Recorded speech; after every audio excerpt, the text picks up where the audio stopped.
Here we go. Who's got that burgers? I ain't a perfect man, but I do the best I can. Burger. And we wrote this little tune, 'cause I'm trying to sit next to you. Yeah, baby. All right. Who's got the burgers tonight? Anybody? Tyler, you got some burgers? No burgers? No burgers here. Ah, damn it. I just want some of that Big Kahuna burger. That's a tasty burger. Tasty burger. Yep. Especially if you're from what? Especially if you're from what? Say what again, motherfucker? How dare you? What? The fuck country is what? They speak English in what? Here we are. Welcome to Mike Files. 52 miles east of Jellystone Park here with Tyler Tracy again tonight.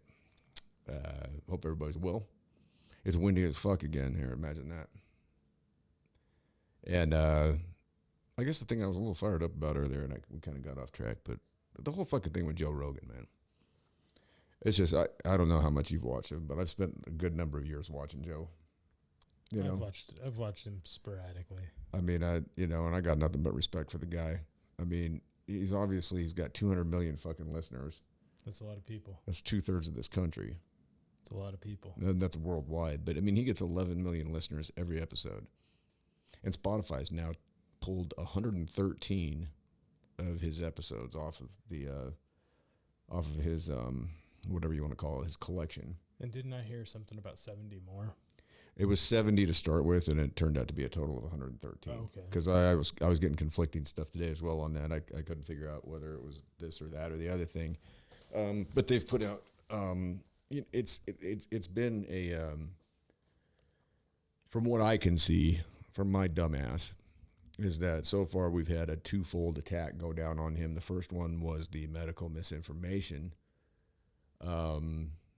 And there was supposedly, I want to say there was, I don't know how many of these, they said scientists and doctors that wrote this form letter or whatever to Spotify. And when you actually look to see who these people were that were signing off on being scientists and doctors, they weren't. No. It was like having like a dental hygienist or a fucking Walmart clerk fucking write the thing, Right. And it's all been orchestrated by, especially the Twitter attack. If you look at the Twitter attack, it's coming through Midas Touch, MidasTouch.com. And as we looked earlier, that's owned by these brothers, and they are a super PAC for the Democratic Party, for the DNC, basically. Now, Joe Rogan has never voted for a Republican in his life. I mean, he came out and he said that and that's the case. He said the only time he's ever voted non-Democrat was when he voted for Gary Johnson, because Gary Johnson came on his show during the 2016 election. He was very much behind Bernie Sanders. He was he was very much also behind Tulsi Gabbard. He had Andrew Yang on his show, who is, his big thing is universal basic income. Okay. Andrew Yang's big thing is if people get a certain amount of money every month that makes them a little more comfortable, then they're going to be more inclined to be ambitious, right? Sure. And at first, when I first listened to him, I thought, I don't know about that. But then I started thinking about it, and I mean, his platform, because he ran on the Democrat ticket in the last election. Right. And that was kind of his platform, was UBI. And he's kind of a tech guy. And I mean, his thing is he talks about automation and the fact that a lot of these jobs are going to be obsolete in the near future. And you're going to have a lot of people that don't have anything to do. So his thing was, hey, we give everybody $1,000 a month, just straight across the board. Right? And I mean, that doesn't mean a lot to somebody that's, pulling six figures or whatever. Right. And obviously I'm sure there's going to be a line on that of like who gets it. Who knows? It'll probably be the richest 1% gets $1,000 and the rest of us get to just fucking sit here and do the same thing we've been doing forever, is fucking wallow in the quagmire. He's Quagmire, Quagmire. Giggity, giggity, goo. Giggity, Giggity. giggity. But anyway, so Yang came out and said he didn't think that Joe was a racist, and then he retracted that, and he made an apology. Joe's made a number of apologies at this point, which I don't understand why. Spotify needs Joe Rogan more than Joe Rogan needs Spotify. Sure. I mean, Rumble's offered him $100 million to switch to Rumble, which, by the way, people, we are on Rumble too. Just under the mic files on Rumble. So if you want to catch over there, I'm trying to catch up. I just can't live stream on YouTube, Bookface, and Rumble at the same time through Restream. That for some reason Restream doesn't offer that, at least for the subscriber level I'm at. And I'm not paying $590 a year or whatever it is that Restream wants, even though I do like their service, and I already pay them enough. you know, Right. I mean, I can do all this for free if I want to, but it is nice to have it go out on YouTube, and I think it comes out to Twitter. And speaking of which, I didn't change our show title. So, ladies and gentlemen, I think this is episode 97. So don't believe the captions because I didn't change it because I'm lazy and I'm dumb. And I got to set this all up myself and do it alone. And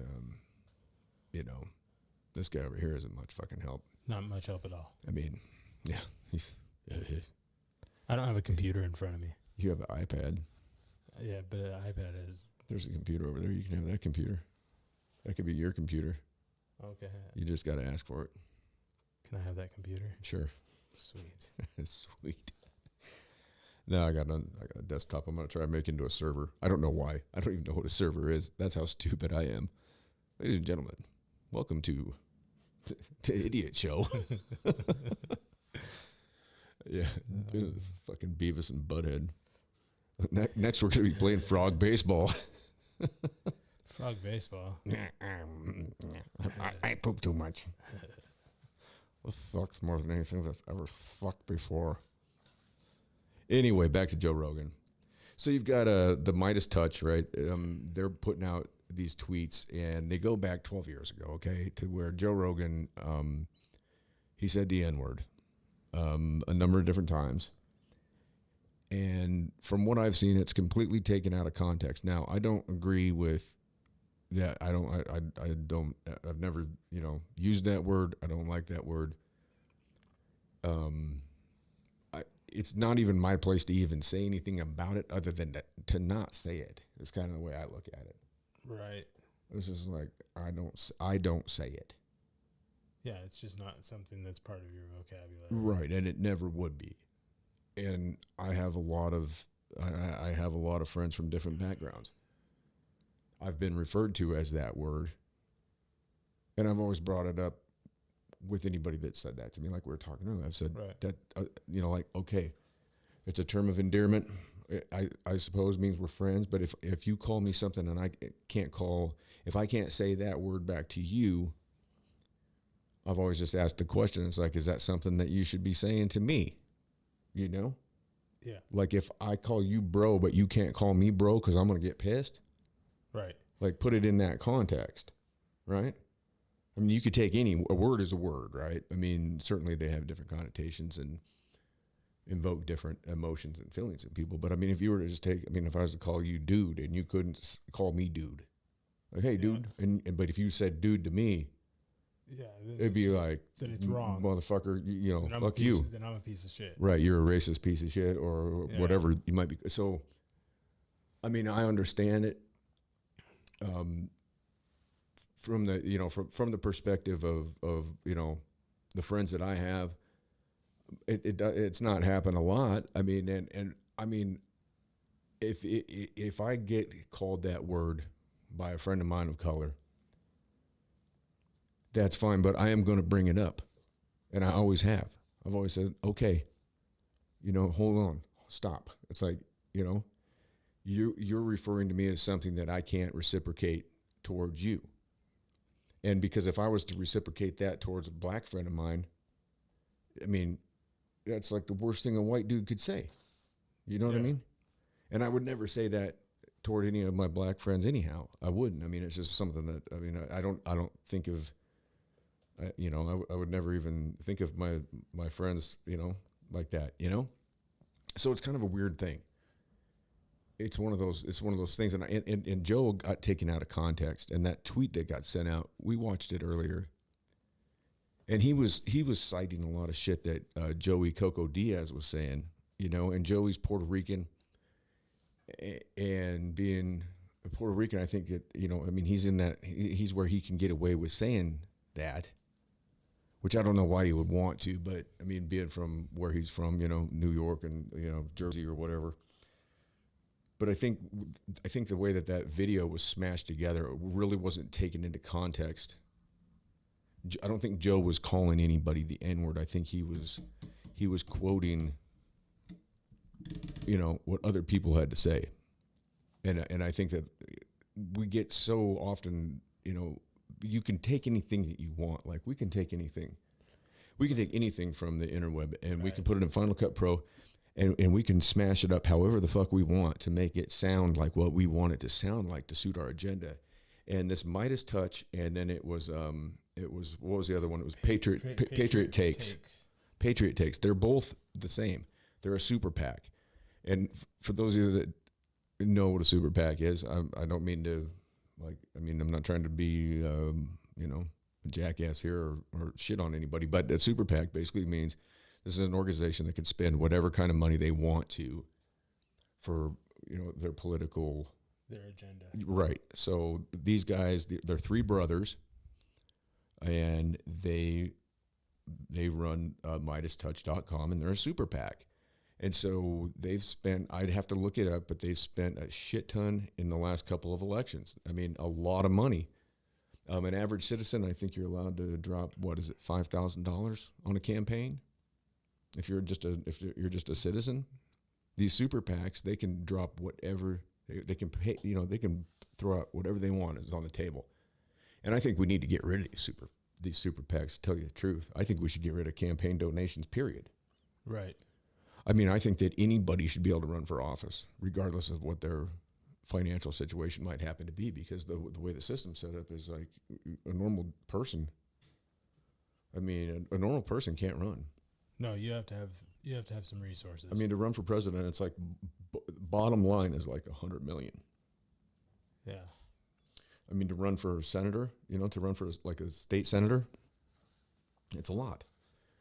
I mean, I think that starts probably around $1 million. You think so? I think, we can look it up and see. We have the technology. That's what your iPad's for. I know. Or your other computer over there that you haven't used yet. Let's see though, so let's say that I was going to run for state senate.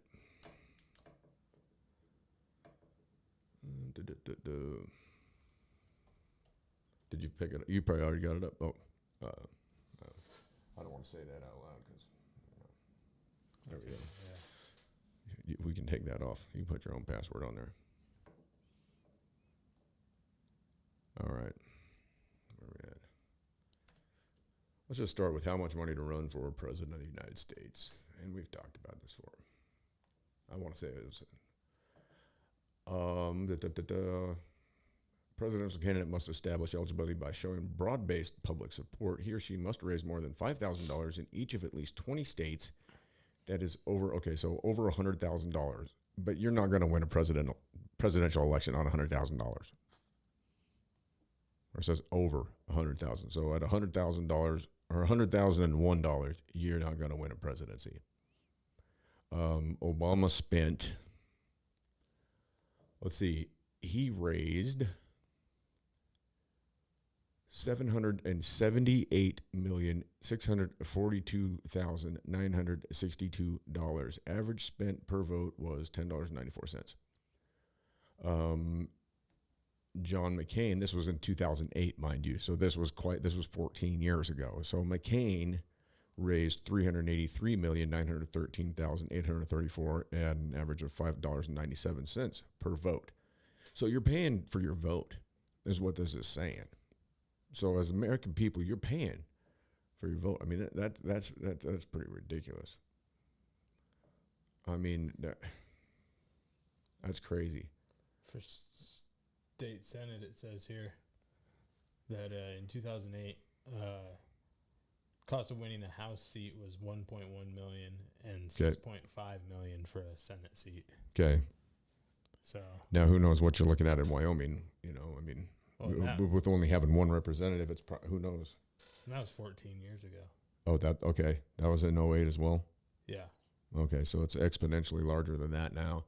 Yeah. The 2020 presidential election will be the most expensive in history. This is obviously an article before the whole thing was done.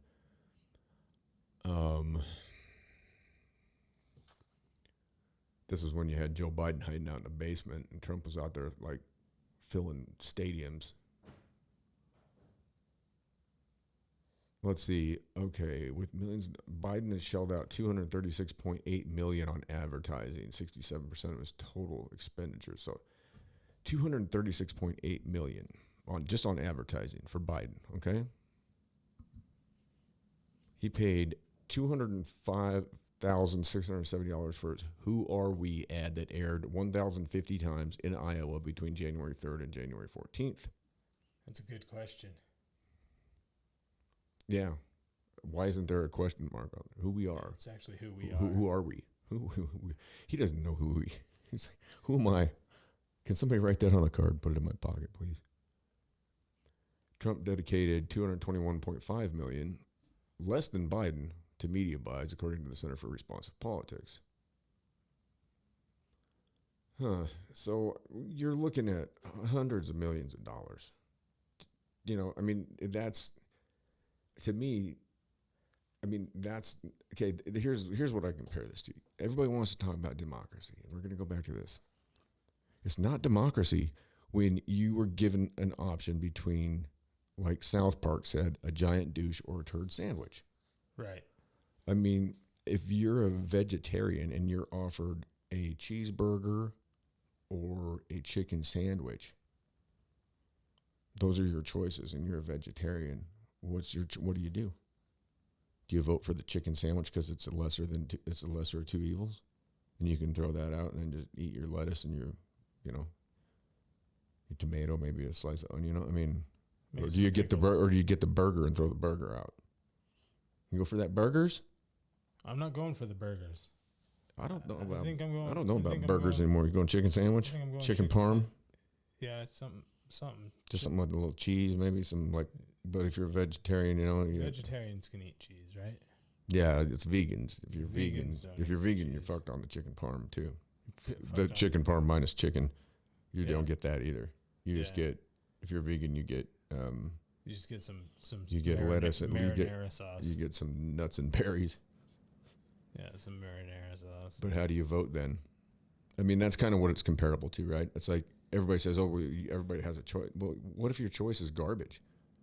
I mean, how many people do you talk to that when they're talking about, an election, and we're in weird times now because people didn't used to talk about who they voted for, but now everybody feels like they got to say and they got to explain who they voted for and why they voted for them. And it's always the lesser. Well, we didn't want Hillary, so we had to go for Trump because Hillary would have buried us, or we voted for Hillary because we didn't want that racist son of a bitch Trump. So it's the less each one.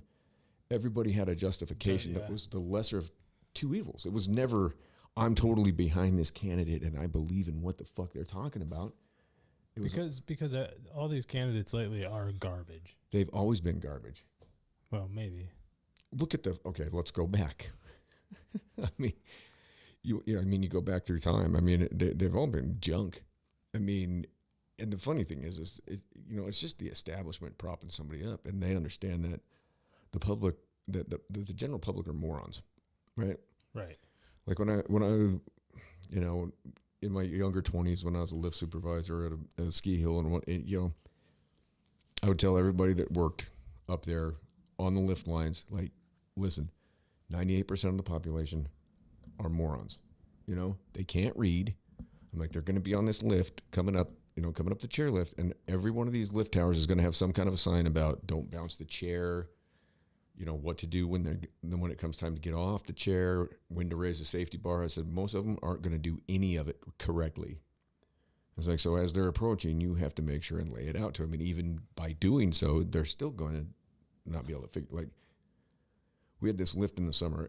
They would detention, like you worked at Sleeping Giant. Right.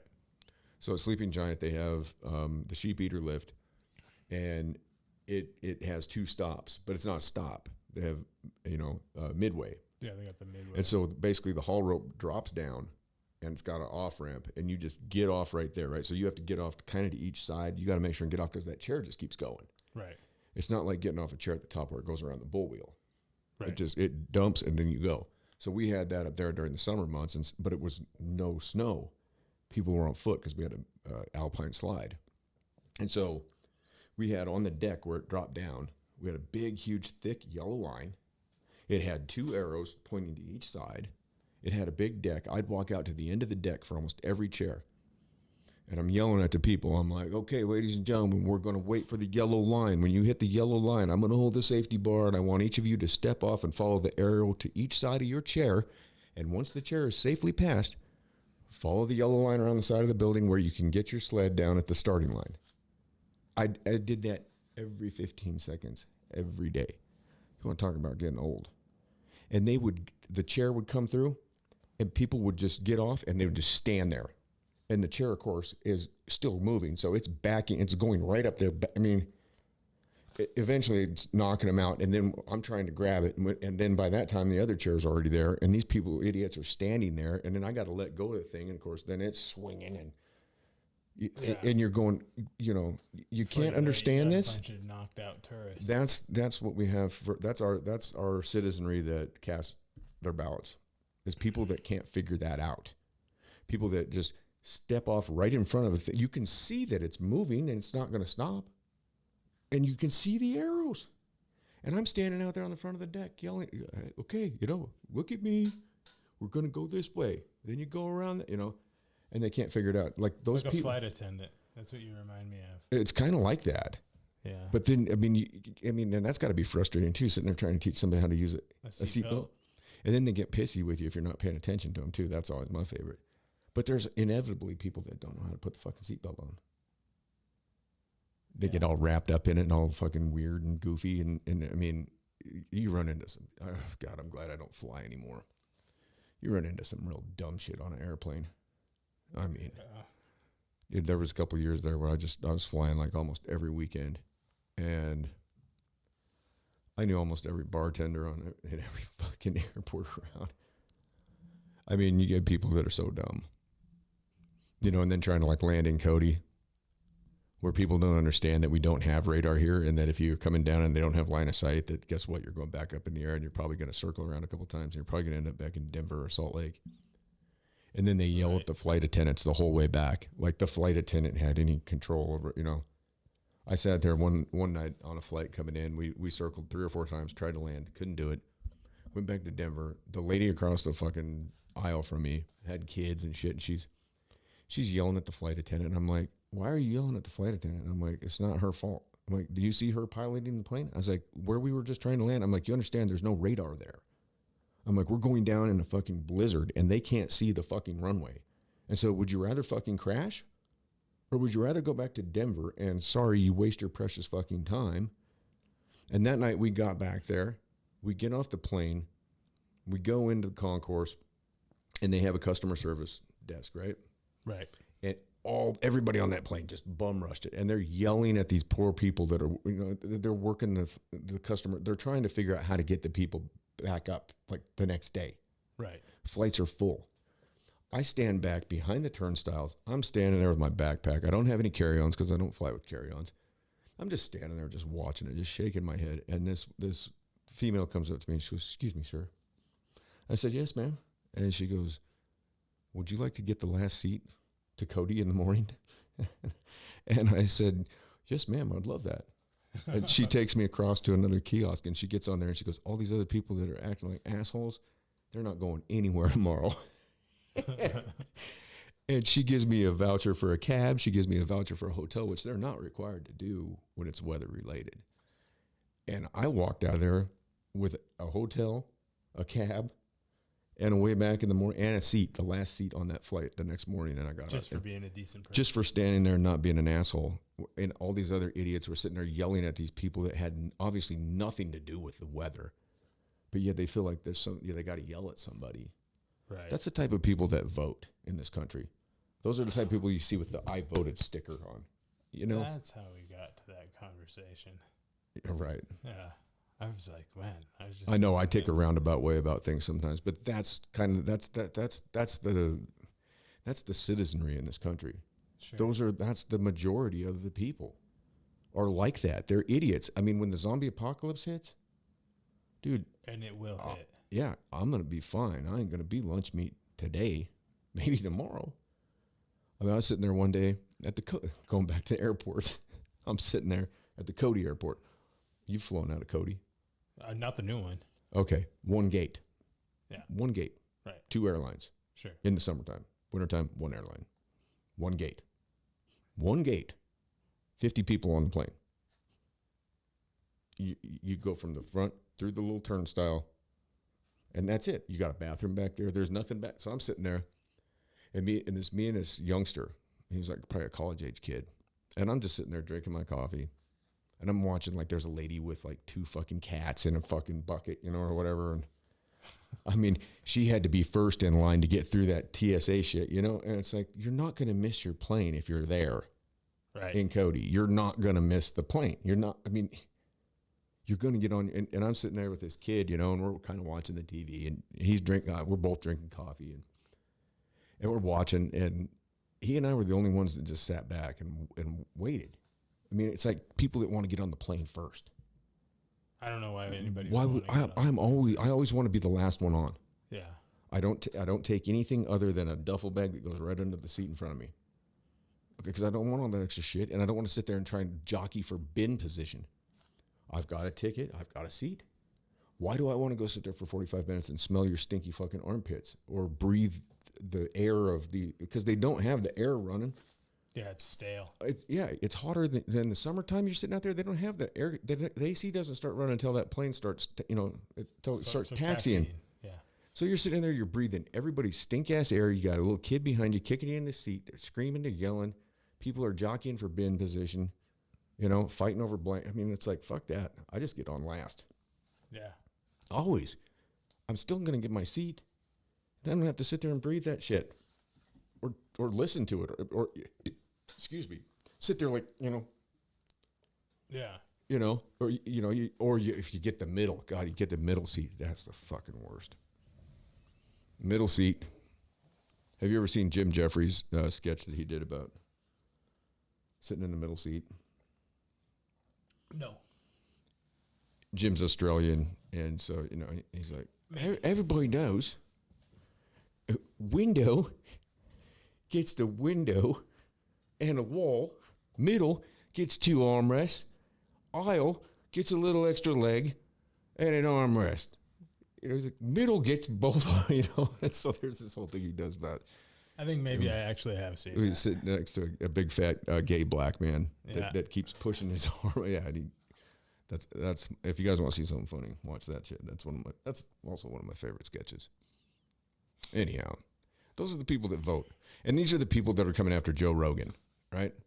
These are the people that are buying all this bullshit that the media is fucking spitting out there, the Brian Stelter potato head from CNN. If you guys are listening to CNN and taking anything that fucking outfit has to say as seriousness, then, you know, you might as well just wrap it up.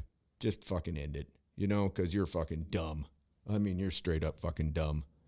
You know, you got a guy like Rogan. They're painting him to be a racist. He's had everybody you can think of on his show.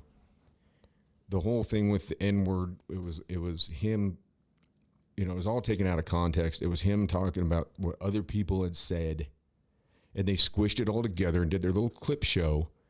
And for some reason, they put it out there, and I don't know why the left is so against Joe Rogan, because he's never voted for a Republican. He's a leftist. He's for Medicare for all. He's for universal basic income. I mean, the guy, he said he's voted for one candidate that was not a Democrat in his entire life, and that was Gary Johnson, because he was on his show. He's had everybody on his show except for, I don't think he ever had Hillary. No. I don't think he probably ever would. But I mean, he's pretty much. I mean, he just sits there and asks questions and has conversations with people. I mean, it's not like the CNN, MSDNC bullshit where, you have however many seconds to ask your pre-formulated questions to somebody, and they get the questions beforehand, and they, well, yes, and then It's real. and then all of a sudden it cuts to commercial, and you're watching an antacid commercial, and then they cut back in, and then you've got Brian Stelter sitting there with his peanut head. I mean, Joe sits there and talks to people for 3-4 fucking hours at a time. I mean, he's asking questions. And yeah, he does bring on people from all different points of view and people from all different races and religions and this and that and the other thing. I mean, he's just a guy asking questions and talking to people. That's why he's been so successful. Right. Because, I mean, that's what I like about him. I mean, I like it when I go out in the shop and listen to him. And I mean, if I'm working on a project, I can turn on a Joe Rogan show and I can sit there and that thing will go in the background for 3 hours. And while I'm working on some intricate woodwork or whatever, I can sit there and listen to that. And then I get a perspective about who this person is that he's interviewing, where they're coming from, who they are, what are the, what are they doing? What's their, you gain perspective by listening to somebody talk for that long, because in 3 hours, you're going to have a really hard time like masking who you really fucking are. Right. I mean, anybody's going to have a hard time sitting there and like lying for 3 hours. Yeah. You can go on a news show or a radio show and have your little clip and they tell you what they're going to ask you and you already pre-formulate your answer. Or if you're in politics, your staff pre-formulates your answer for you and you just go out and spew it out. Just bleh. I mean, that's what everybody has a problem with. That's what I hate about like watching Biden. He gets done spouting his crap that his staffers have put on his teleprompter for him, and then he doesn't take questions. And then when he does take questions, it's a fucking goat and pony show. I mean, Trump would sit there and take the questions, and if they were stupid, at least it was funny. I mean, he'd sit there and call people names and shit. Sure. Or, I mean, I don't know. It's just, it's silly that everybody is all of a sudden, all these people are saying, like Neil Young. Right? Neil Young sold out his music library for $150 million to an outfit out of Great Britain that is owned by Blackstone. If anybody knows who that is, then we're getting into Big Pharma. So Neil Young is basically owned by Big Pharma. And then Joni Mitchell follows suit. And then all these other people are following. Well, take your music off Spotify. Spotify didn't pay them $100 million for a deal. They did pay Joe Rogan $100 million. And now Spotify's pulled 113 of his episodes off. And you know what, Spotify? I've had your premium service for a lot of years now. I'd say 6 or 7 years I've had Spotify Premium. And I'm basically at the point where I've put out my podcast on your platform, but I quit doing it when you started giving Joe Rogan shit. Not that I'm anybody, I'm nobody in this game right now, but you know what? I plan on being somebody in this fucking thing. Right. At some point. I'm not doing this for nothing. I didn't throw all my coin and everything into this project to fucking fail at it. I make mistakes. My show turns out fucked up sometimes. Sorry. Not sorry. I have you on here. Yeah, you got me on here. We're going to end up having Slapsgiving here before too long. Looking confused. If we have Slapsgiving. But maybe if we did Slapsgiving, that'd be fucking, I'd probably get more views if we just did Slapsgiving. Just slap the fucking piss out of each other. Slapsgiving. Maybe we should do that. Just have a Slapsgiving episode. Bring people sympathetic to Slapsgiving. Bring Slapsgiving back. That's what I say. Yeah. Bring it back. Absolutely. Fuck Thanksgiving. Yeah. Bring in Slapsgiving. That was fun. The cab driver thought it was fun. Yeah. This was years ago. Tyler and I were in the back of a cab. We lived out of town. Good distance. Yeah. Up a two-rut road that was, yeah. And we were both so corned up that neither of us could, and that's pretty corned up because, yeah. I mean, back then we really, we weren't responsible. We were not, and we had a very high tolerance for anything, Yeah. I mean, we just, whatever, we just roll it all night long. But we get in this cab and we're rolling out the highway. I think it started, we'd watched, Was it How I Met Your Mother? How I Met Your Mother. You turned me on to that show. Yeah. And I wouldn't watch it at first. You're like, dude, you got to watch this. I'm like, fuck that. I'm not watching that shit. What kind of fucking, what is this, Friends? What the fuck, you know? I remember watching an episode and laughing my ass off. And you're like, see, dude? And next thing I know, I'm like, that was back when DVDs were a thing. I'm going through like every box of DVDs. Yeah. Watching every episode. But they had the Slapsgiving episode, so we're going down the highway, and I think I reached over and slapped Tyler. He fucking slaps me. We're up in the back, just whack, whack, whack. That driver's like turning around, like, hey, what's wrong? We get out of that cab. We both got like red fucking hand marks all over our face and shit. Laughing our asses off. That was a place where we used to just take dirty dishes and fucking wing them out the back door. Go out, shoot guns in the middle of the night. We just throw our garbage into our garage. Yeah, or throw it out the back door. Throw it out the back door towards the Fucking landlords. throw it on Spaz's truck. Oh, Spaz. That was the wall of obscurity. If only you could see the wall of obscurity. Do you have any pictures of that? I don't have any pictures from that time in my life. Damn it. We need to start a wall of obscurity in here, I think. Not that we do anything that would denote being obscure anymore. I know, we don't run into people. It'd just be us, like. But back then, you know, like we worked in bars and we were out every night, and you know. And Cody's a tourist place, so and you tend to some pick obscure people that come around. Yeah, obscure bras and panties and napkin notes and anything you could think of we had up there. I really still cared a lot for the giant Pabst Blue Ribbon onesie. Yeah. I like that quite a bit. Yeah, man. That was, and you can't, the note from Kid Poison. The note from Kid Poison. That took the cake. It was a napkin from Kid Poison. Anybody here in Cody knows who Kid Poison is. I wonder what he's doing these days. I've not seen him around because there's no bars really open anymore. The funniest was when, what's his face, Zach, what's his name, Zach? What was his name? Dressed up like him for Halloween? Was it Zach and Heather? Was Heather I think so. His girlfriend? Yeah. She was cool. Yeah, she was. She was a cool chick to She work was, with. but yeah, he came in and he was sitting right next to him at the bar. Had the jean jacket on, had the wig, and Kevin didn't. Kid Poison didn't realize it. Didn't realize it all night long. But when he did, he got pissed. Oh. So Kid Poison used to start his day off walking from the trailer park, and you'd see him in the morning, and he'd walk into town and he'd go to like every bar, and he was like the beer stalker guy. Like he'd go in and he'd stock the beer coolers for Budweiser. That's all he drank was Budweiser. And he loved Poison. Brett Michaels. He had a Poison jean jacket. He had a Poison headboard. He had Poison every fucking thing. He'd sit there and write on bar napkins. And from what I understand, he was actually a normal dude, and then he got in like a snowmobile accident, like after high school, and then he did, you know, he really caught a hot one to the head, and turned into Kid Poison. I always felt bad for him. I'd always sit there and talk to him, mainly because it was interesting to hear what's out. You know, I mean, everything he had to say related to Poison. Brett Michaels. Everything came back to his whole philosophy on life. It was all about Poison, you know. And really, I mean, that's a pretty good philosophy. I mean, I'm trying to think of their songs. I can't even. You know, you got every rose has, but I'm thinking about some of the first ones off that. Like, what was that first album they came out with? It was like I'm remembering the cassette case. It was like "Open Up and Say Aw," I think. Oh yeah, I don't remember any of that. And you know, I was like in 5th or 6th grade. CC, they looked like chicks, you know.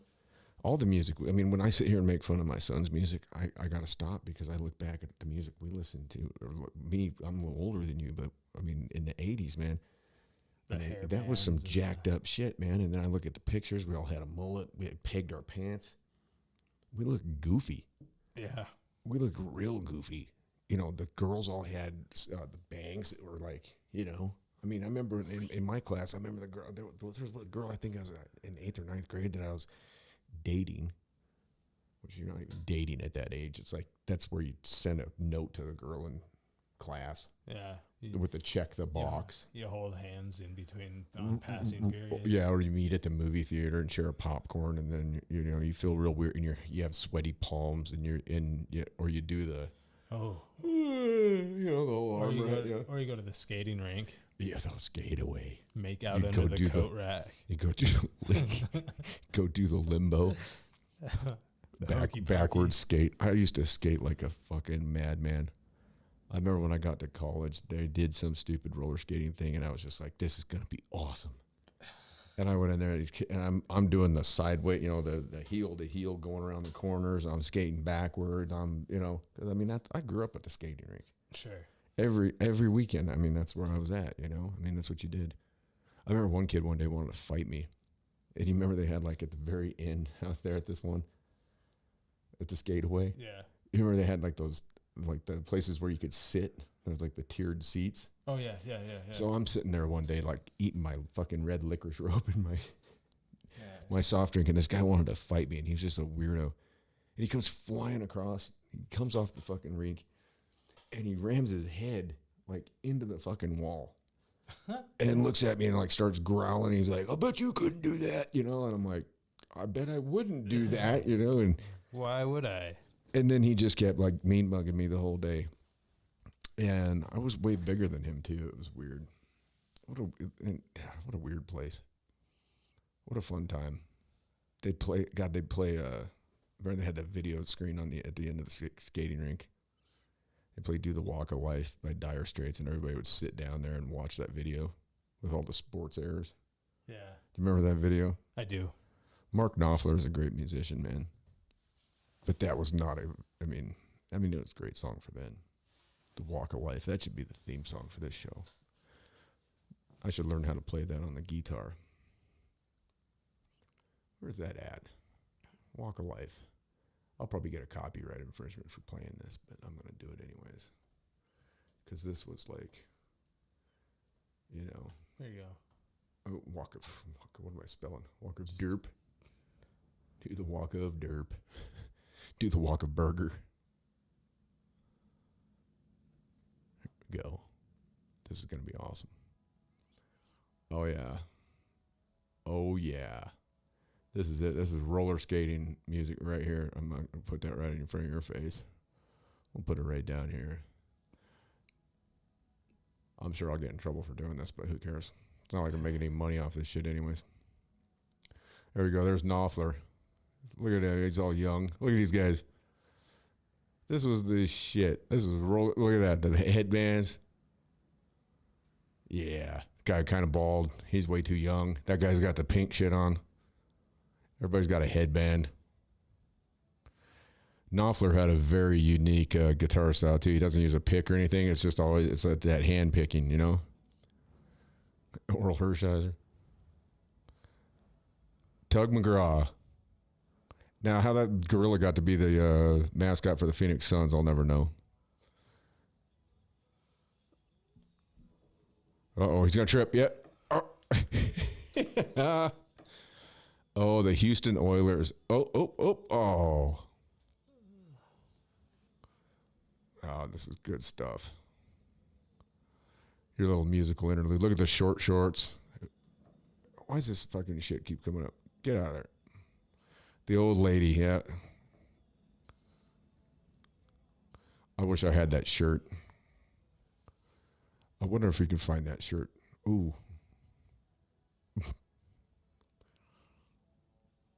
Dude, there was a lot of cocaine going on back then. God, those White Sox. Whoop. He's just having a good time.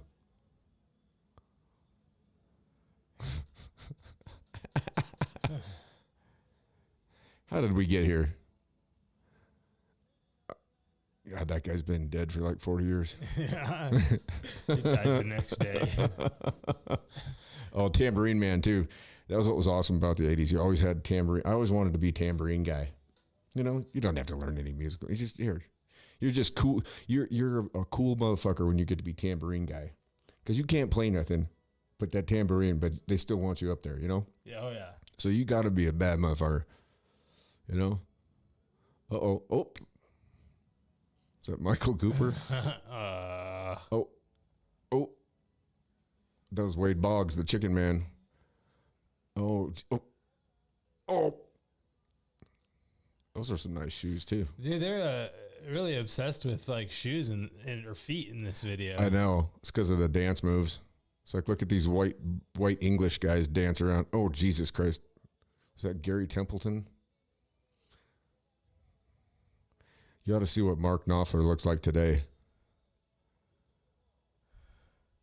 He's a hell of a guitarist, but I mean, you wouldn't even, it's just like, whoa, dude, you're old. Oh, Jordan. Oh, was that fucking Juan Samuel? Yep, he's happy.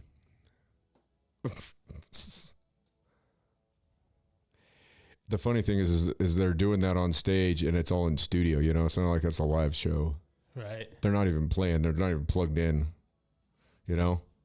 It's all just, you know, the only guy really playing is the drummer. Why does this always come up? That was fun. I really enjoyed that. I don't know why I did that. Who knows? Yeah. Oh, Sultan of the Swing. We're going to get rid of this. All right, we're done. Sorry. Get 2 copyrights. All right. That's off there. Anyway. As usual, we digress.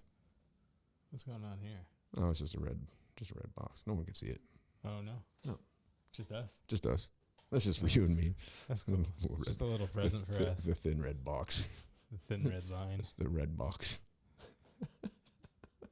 Does anybody even use that anymore? The red box? Yeah. I don't know. They still have one at Albertsons, and I think they got one at Walgreens. But anyway. I think you can stream it now. I think Redbox. Oh, you got a streaming service? Why would you do that? Why? Because you're loyal to the brand? Yeah. You ride for the brand? You're looking at your watch. It's time for Tyler to go to bed. He's looking at his watch. I just got a message. He just got a new watch. I just got a message. He got a message on his watch. Yeah. Okay, so back to fucking Joe Rogan. Okay, here's the one thing. Okay, this is where I want to put it in perspective, and this is where I'm going to wrap it up. Okay. Okay, so you and I watched both these clips from Chappelle's show. Now, Chappelle's been on the firing block as well because of what he did or didn't say about transgender people, and he didn't say anything derogatory towards transgender people. He is a stand-up comedian. He, in fact, he said he would have a conversation with anybody about it as long as they agreed to watch the clip that he did, because he really didn't say anything. Not the clip. He had the special. The entire special. Yeah, they said watch the special. Yeah, from start to finish. Yeah, and I did. Yeah, I did too. And I don't think there was anything offensive in there. If I was transgender, I don't think I'd have been offended by a bit of it. No, me neither. So anyway, but this goes back to Chappelle's show way back in the day where he had Clayton Bigsby, right? And Clayton Bigsby was the black white supremacist. Yeah. And the guy who was doing the commentary on it said the N-word a number of times. Several times. Number of times. White guy saying it. Now, he was reading the script. He was paid to read a script that a black man had written or Chappelle's team had written. I mean, you know, he talks about that now about, you know, how that show was kind of hijacked. He said that the script for Half Baked was completely different than what the movie turned out to be as well. I don't know. He had that one. And then you had the N-word family, right? Right. So we watched both of those sketches. And in each sketch, you had white people saying the N-word repeatedly. I mean, just constantly. And quite honestly, with those sketches, I think they probably did more to help racism and shed a different light on it than anything. Because he put it in a way that it was funny, but yet you realized how stupid it was to use that term towards somebody when he flipped it around and put it on white people. Right. And then to turn that other character, the Clayton Bigsby character, I think is just, I mean, honestly, I think that's a genius character because the way he had to develop that, you've got a blind black man that was told he was white his entire life and writes books and does speeches for the KKK about white power. And then divorces his wife of however many years at the end when he finds out that he is black because she was an N-word lover. Yeah. I mean, Stupid funny. I mean, it is. It's stupid funny. I mean, and some people can. I mean, the woke culture's going to get offended and pissed off and everything. But honestly, that's one of those things that it's like politically incorrect and fucking hilarious. And I think that's one of those things that it breaks down racial barriers. It shows how absolutely fucking stupid racism is. In a way that it's going to offend some people, but also it's you know. It makes you realize how absurd it actually is. You know? I mean, and here you got Chappelle under fire. I mean, they're trying to cancel Dave fucking Chappelle. He's like the GOAT. He's a genius. He's like the greatest of all time. I mean, him, Richard Pryor, George Carlin. I mean, those guys are like the greatest ever. You know? Mitch Hedberg. Mitch Hedberg. Yeah, he didn't last too long. No, I mean, but he was I know, awesome. man. I used to do drugs. I still do drugs too, but I used to do too. Whatever. Yeah. I know I just butchered that, but back when Bookface started, I used to have that as like, because you could put a slogan or whatever, or a quote. That was my quote on my page. Was Mitch. And a lot of people don't get his comedy. He's funny as shit. But yeah, Dave Chappelle's you could argue that he's the best stand-up comedian ever. Oh sure. You really could. I mean, I've watched some of his stand-up where he's just shown up someplace tired and he just goes into a comedy club and just riffs for like 3 straight hours. He doesn't have anything written out, you know. He's just up there like, what do you want to talk about? Yeah, and I mean, to be able to do that and to have that, and his comedy is culturally relevant too. Like it is, and he blurs those lines, he crosses lines, and that's what stand-up comedy's supposed to be. When did we become so fucking sensitive? When did we get to that point where we can't just laugh at each other? And that's what he does with, you know, like those two that we watched earlier that I thought of, you know, the Clayton Bigsby and then the N-word family. The N-word family. You know? I mean, and he blurs those lines and makes it funny to where, I mean, you could sit there and, I mean, I've sat there and watched those with, you know, with my friends of a different, you know, skin color than myself. I have to even be careful how I say these things anymore, you know? It's like, and we all laugh, you know? And like I've said, one of the funniest conversations I ever had in prison was sitting in the back of the unit one night with, it was myself, there were some black dudes, there was Hispanic dudes, Asian dudes, and the conversation, we're all just sitting around one night, we're bored, you know, and I think we're on fog watch, so we couldn't be on so we just started like kind of riffing, you know, and so we started kind of making fun of our stereotypes of each other, right? Sure. It was like, what was your first car, you know? And it went around the way, you know, and of course, I all said my first vehicle was a Ford F-150, you know, and then like it went to my friend Josh, and I was like, oh, he definitely had a Royal Brom, you know? And then it went to like, you know, a Hispanic cat over here, and I was like, oh, he definitely had a Chevy Stepside, you know? And I mean, we realized how absurd it was that we had these perceptions of each other, and we sat there and just laughed. And we all had, I mean, that conversation that was completely politically incorrect as it went on, because it got worse than that, believe me. But by the time that conversation was done, it was like those guys, all of them that were involved in that, those are all my brothers. I mean, you know, and it was just hilarious. And when the conversation was over, we all looked at each other, I think, and realized, you know, it's like, we're not different. We're right. Like we all, you know, everybody in that circle was trying to getting back to see their kids, their family. They'd made a mistake. Here we are stuck in this fucking hellhole, you know? And it's like, and you know, through having those conversations that are perhaps politically incorrect and uncomfortable, you break down those barriers and then you can laugh at it. And laughter is the best thing. And it becomes refreshing. Right. And then you realize how stupid it is and how silly it is. And then you can look at it, you know, you can step back from it. You know, you can step away from it a little bit and just go, this is absurd. Why did I think these things about, you know, different people? You know, and I mean, you know, I had a friend in there that at one point told me, and he said, you know, you're not too bad for a white dude. And I said, look at him and started laughing. I said, well, you ain't too bad for a black guy. You know? I mean, we both had a good laugh, and we're to this day, we're friends. I mean, we still talk all the time. I mean, you know? Yeah. I mean, it was one of those fucking things that everybody would say, "Oh, that's politically incorrect." But when you have that conversation, when when you blur those lines, and especially to the point where it's funny, I think that's where things get better. But everybody's so fucking wound up now about the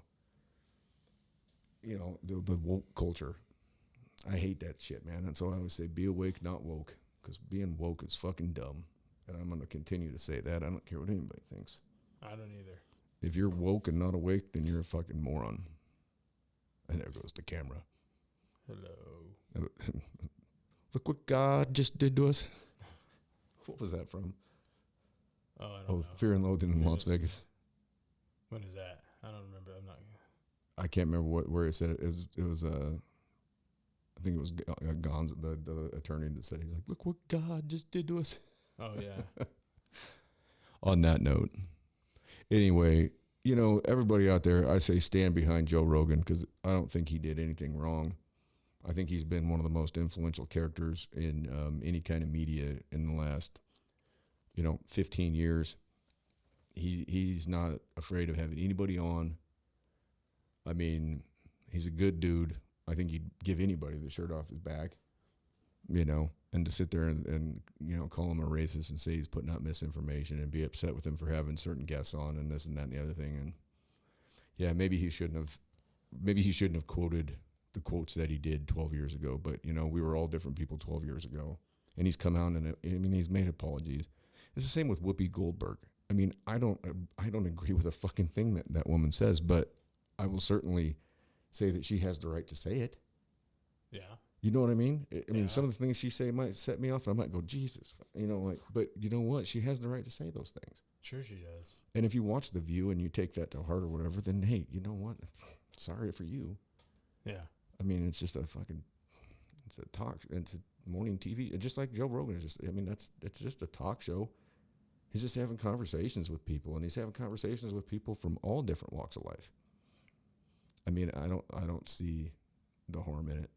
And then he talks about what he did. He got through COVID quicker than most people. Yeah. And all he did was talk about how he did that. And he had a team of doctors. And then because he was prescribed ivermectin, they all of a sudden say it's horse paste from Tractor Supply. Like I've said over and over, I took it when I had the Delta variant, and I still have a prescription of it sitting there. Sure. For when I get the unicorn. Because we're all going to get the unicorn.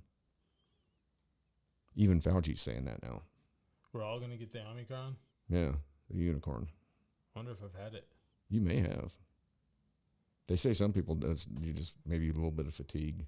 When I had the maybe that's why you're always looking at your watch at night and go to bed. You're all old man out. I am old man out. I gotta have my bowl of oatmeal and go to bed. I do like oatmeal. I do too. You ever put peanut butter, cinnamon, and honey in that shit? Oh no, I've done peanut butter and maple syrup though. That's good too. Yeah. Throw some peanut butter, some cinnamon, some honey, and some raisins in there. Oh yeah. And yeah. Or craisins? I bet Craisins are good in it too. I used to do that. Craisins are great, man. I used to do that. I had a big. You got real excited about that. I remember, man. I bought like a couple of big bags of craisins from Costco years ago, man. Because I was living on oatmeal there for a while. Oatmeal and tuna fish. Get my mercury poisoning and my good, share of Roundup from my Monsanto GMO oats. Uh-oh. What's that? That means I have an email. I'm important. Oh, cool. All right. Oh, I didn't even look at our stats here to see. Hopefully we're not dropping frames tonight. Oh, hey, that's a good rate.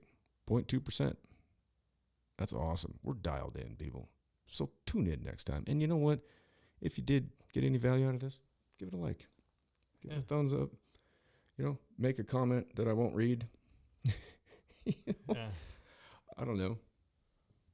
But get involved. It helps out. I mean, just a simple like. If you subscribe to my channel, seriously, I'm not going to try and charge you anything. I'm not going to send you any goofy emails. I'm not going to send you anything. I'm not going to bother you.